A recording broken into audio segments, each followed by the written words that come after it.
Ladies and gentlemen, following President Trump's bombshell national address late last night, during which he confirmed that the Democrats worked with the CCP, the Chinese Communist Party, to rig and to steal the 2020 presidential election, now this morning, we have just gotten a hold of all of the recently declassified documents proving all of this. And folks, I'm just going to be honest here. All of this is so much worse than any of us could have ever predicted. Let's go ahead and just get right into this, folks. First off, here is some of the intelligence that the CIA had detailing how China tried to defeat President Trump in the 2020 election. We have all the proof. China paid U.S. American journalists and political commentators to write negative stories about President Trump. I want to know who they paid. I want to know not only journalists, which podcasters, which talking heads on CNN, MSNBC, not just journalists in the written media. What about podcasts, talk show hosts on the internet? I want to know who has been getting the money. And you know they're investigating. China inflicted negative financial consequences against states in the U.S. who voted for President Trump by levying tariffs, export tariffs, to China. So let's come up with an example here. Let's say the state of Texas voted for Trump in the midterms 2018 and in the 2020 presidential election. Then China would impose tariffs on the state of Texas specifically because they voted for Trump. Folks, this is what they were doing. We have the proof now. They were imposing punitive measures in the United States for supporting Trump.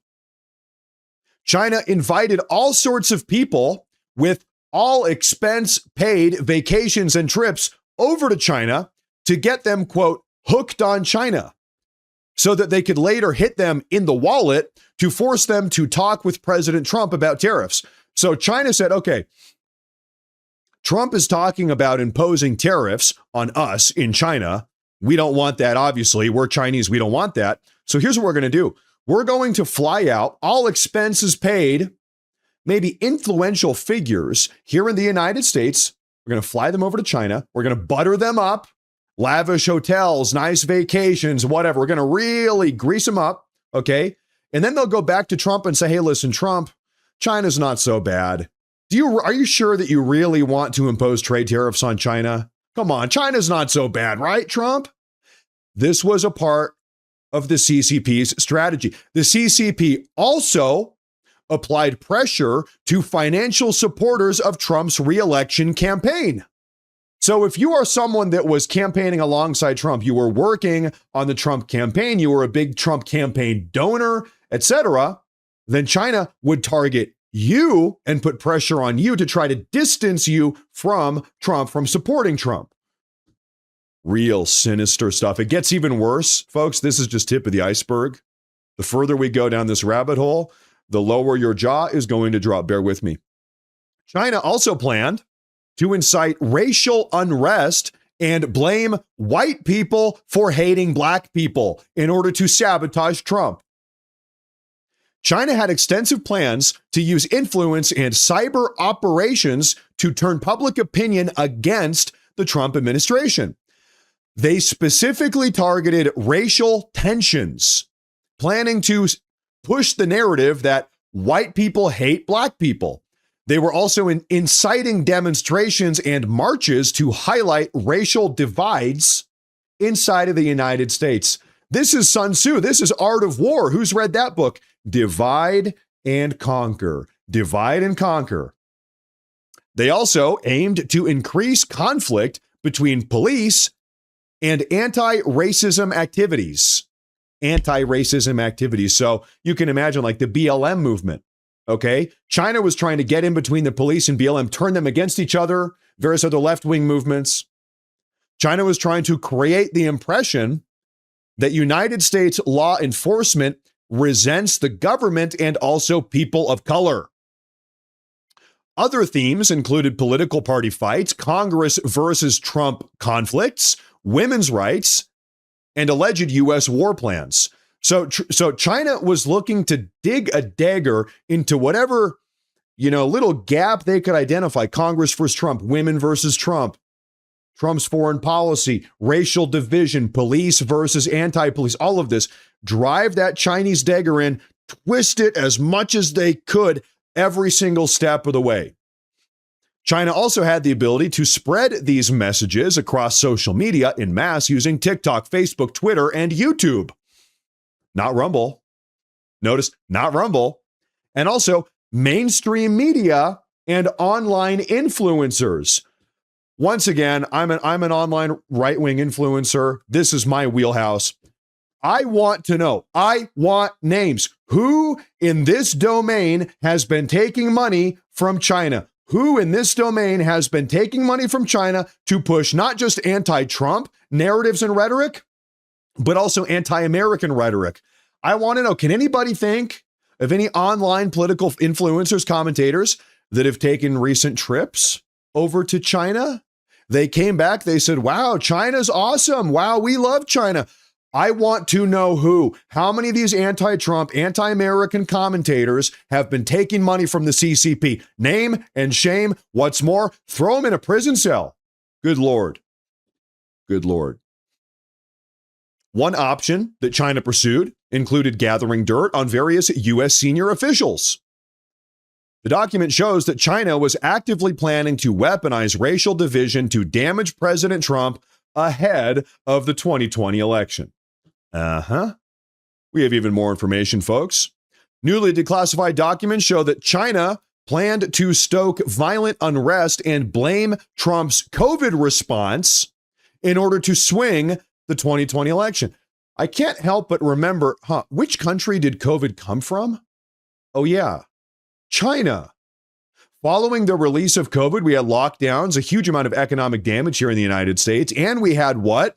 Mass mail-in ballots, which were then used to defraud the election in favor of Joe Biden. I'm getting all these dots on the plot here. I can't help but start connecting some of these dots. Did China? Hey, I'm just asking questions. Did China deliberately release this scamdemic in order to influence the 2020 election? Let's keep on reading. China had extensive plans to use influence and cyber operations to turn public opinion against the Trump administration.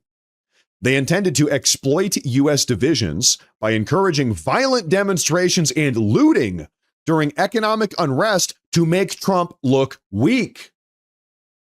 Attacking his COVID-19 response to increase public dissatisfaction and undermine President Trump's legitimacy. China had the capability to push all of these messages, like we said, on TikTok, Facebook, Twitter, YouTube, online influencers, mainstream media. Just keeps getting worse, folks. Check this out over here in the United States. Former FBI insider, a woman named Nikki Flores, who bragged about running a, quote, shadow government at the FBI during Trump's first term, is now Microsoft's director of insider risk. You can't make this up. While the company lets China-based engineers access Pentagon systems. Nikki Flores, during President Trump's first term, she said, and I quote, we got this out of the declassified documents. She says, quote, I'm basically running a shadow government across the FBI at this point. And this is in reference to her participating in covering up all of China's illicit behavior. More information. Former FBI official Nikki Flores, you are a traitor. She bragged, I'm basically running a shadow government, as she conspired to suppress the information that China was not just attempting to, but actively interfering with the 2020 election. She should be tried for treason, this post says. Do you agree? Yes or no in the comments. Let me know. Personally, let's move on. We have a lot of information to go through here. Regardless of what the Democrats and the mainstream media say, the reality is we have the communications proving that the intelligence community knowingly withheld valuable intelligence from the president pertaining to Chinese interference as part of a broader plot to remove him from office. This is as big as it gets. Folks, this entire dynamic here, everybody talks about Watergate. Oh my gosh, Watergate was so crazy. Nixon had to resign. Folks, this makes Watergate look like nothing. Absolutely nothing. Folks, Watergate was child's play. And that was another deep state setup. By the way, you guys know Nixon didn't even know anything about that. This blows any of that other stuff out of the water. This is a national emergency. This confirms that there are corrupt elements within our government that are acting on behalf of foreign adversaries seeking to subvert the will of the American people for their own nefarious agenda. This also likewise proves that Trump was right about everything and justifies the drastic measures we must take to ensure that this never happens again. Some more information on the table here, ladies and gentlemen. I've been peeling through the layers of all of these declassified documents this morning, going through all of it. Okay, there's a lot to go through. Some additional key highlights that you might have missed out on. We have now learned concretely that prior to the 2020 election, the CCP actually hacked 220 million voter files ahead of the 2020 election that could have been used to illegally vote in U.S. elections.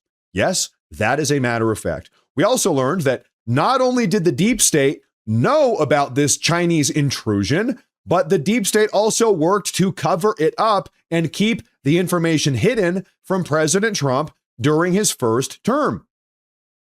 During that same time frame, the FBI determined that the CCP had actually, like we know this, they had manufactured fake ballots. They did this for Joe Biden. Once again, keeping the information hidden from President Trump.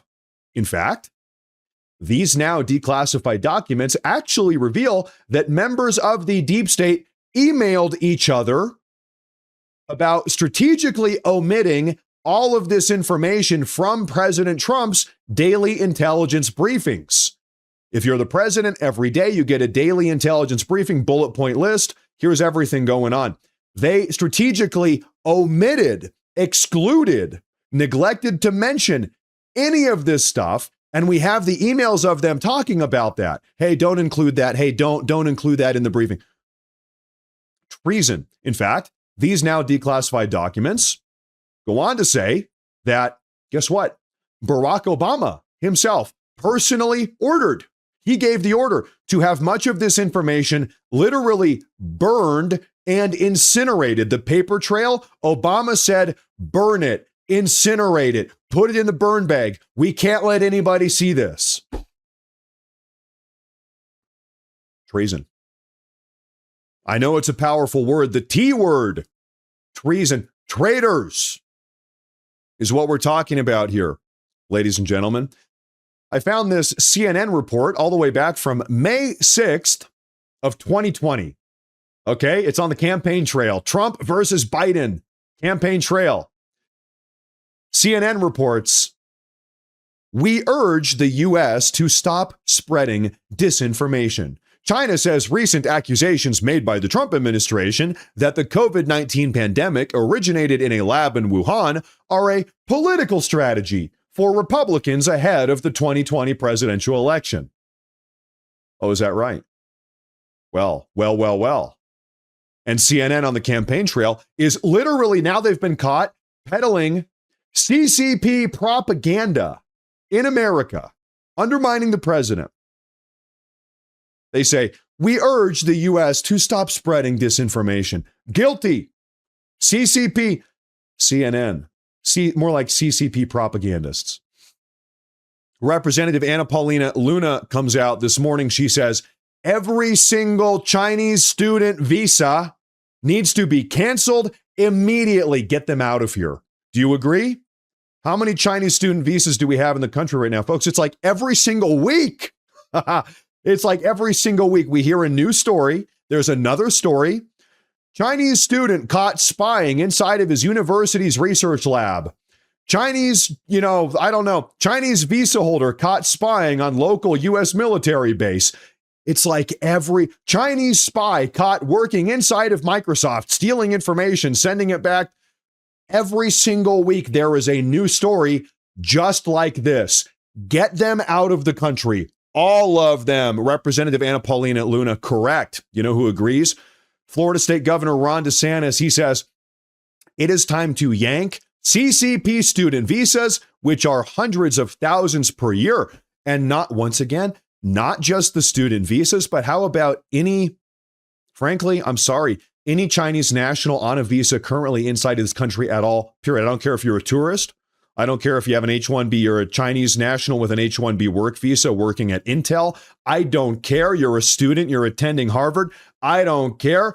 Get them out of here. This is this is not just a national security risk. We are beyond risk. We have been infiltrated. Okay. It's not like they're staring up at us from the castle walls. They are inside the castle. Okay.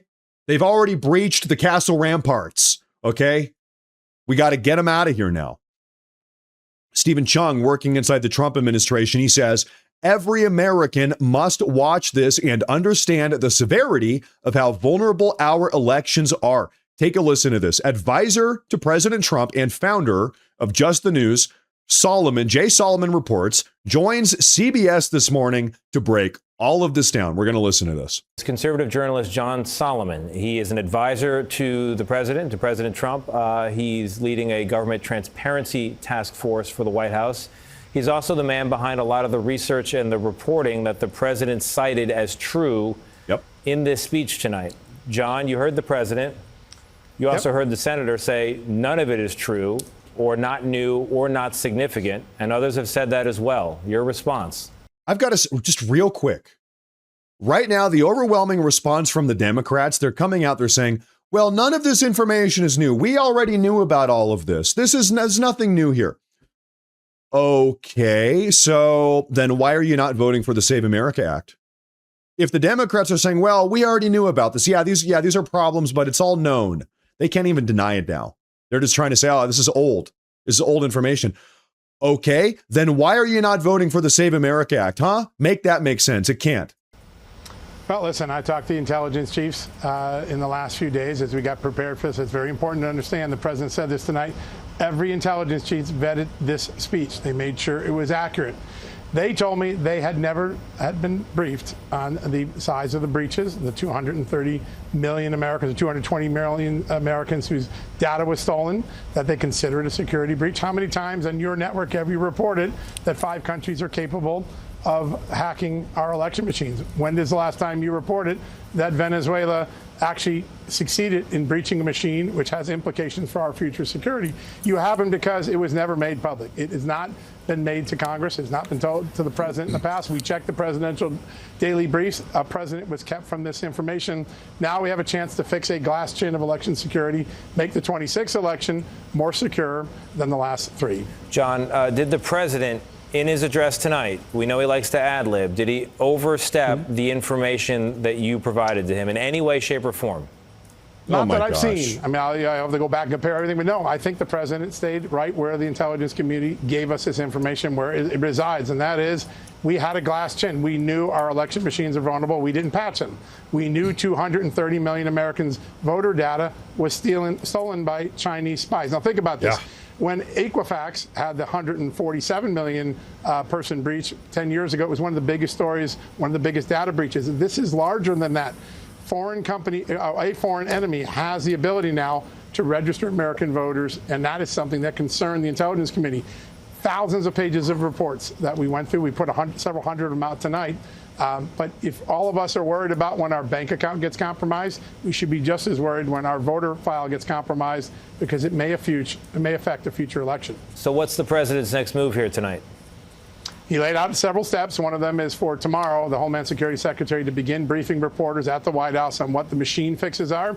Patches, very simple things that will fix those machines. By the way, the first people to raise concerns about the very patches we're talking about, 2 Democratic senators back in 2019. But these are going to get fixed now, 7 years later. The second thing is the Homeland Security Department needs to figure out what to do to make sure we can deal with this identity theft so that when people vote, they are the person they say they are, and some foreigner hasn't monkeyed with the system. Oh, yeah. And then third, he made very clear the FBI, the CIA, the NSA, they have to go back and find out why the intelligence analysts kept this from a president, kept this from a Congress, kept this from the American people. I have found no evidence in all the documents the Intelligence Committee gave me that people like Senator Mark Warner knew about this. Now, if he knew about it, maybe he should have told us earlier. But John, the voting rolls that China has allegedly compromised, they are public rolls. That's the information. No, they're not all. They're not all. Okay. So then tell me this. No, they're not. What could China potentially do? Because this is the headline that comes out of this tonight: 220 million compromised voter rolls. What can China potentially do, from your understanding, with those with that information? Yeah, it's a great question, Tony. When your reporters look at the National Intelligence Council assessment from January of 2020, there are 6 things it was assessed. This means all the intelligence community agrees together. 6 things they can do. They can vote in your name, and you would show up one day and you wouldn't be able to vote because they'll tell you someone else voted for you. Wow. They could register you in another location. You would never know that they voted for you in another location because they have all your data, everything they need to fill out a legitimate registration form.